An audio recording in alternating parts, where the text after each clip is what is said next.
ফিলিস্তিনে চলছে এক ভয়াবহ লড়াই। একদিকে ইসরায়েলের বোমা বর্ষণ, অন্যদিকে নিজেদের মধ্যেই বিভক্ত ফিলিস্তিনের রাজনৈতিক দলগুলো। হামাস আর ফাতাহ পরস্পরের বিরুদ্ধে দাঁড়িয়েছে, কিন্তু কার পক্ষে গাজার সাধারণ মানুষ? এই সংকটের আসল চিত্র কি? হামাস ও ফাতাহের দ্বন্দ্ব নতুন নয়। 2006 সালের নির্বাচনে হামাস বিজয়ী হলেও ফাতাহ ক্ষমতা ছাড়েনি। 2007 সালে রক্তক্ষয়ী সংঘর্ষের পর গাজার নিয়ন্ত্রণ নেয় হামাস। তখন থেকেই পশ্চিম তীর ফাতাহ আর গাজা হামাসের দখলে।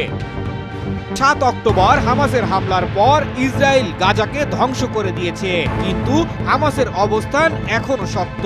তারা যুদ্ধ চালিয়ে যাচ্ছে এবং বলছে গাজা শাসনের দায়িত্ব ছাড়তে রাজি, কিন্তু অস্ত্র ছাড়বে না। ফাতাহ বলছে গাজার জনগণের স্বার্থে হামাসকে ক্ষমতা ছাড়তে হবে, কিন্তু এর পেছনে পশ্চিমা শক্তির প্রভাব রয়েছে। ফাতাহ পশ্চিমাদের সঙ্গে মিলে হামাসকে গাজা থেকে সরাতে চাইছে।